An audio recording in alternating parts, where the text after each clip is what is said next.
శ్రీరామచంద్రుని సారథ్యంలో వానర సైన్యంతో విజృంభిస్తూ లక్ష్మణ స్వామి తనతో పోరాటం చేస్తున్న రావణుడి కుమారుడు ఇంద్రజిత్ తలని బాణంతో ఒక్క వేటుతో వేరు చేశాడు.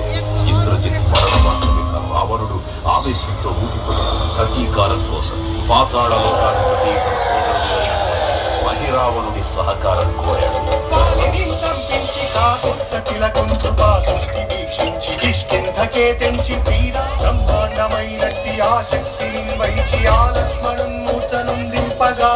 సీతామహాదేవిని తెచ్చి శ్రీరామునిచ్చి అంతన్నయోధ్యాపురించొచ్చి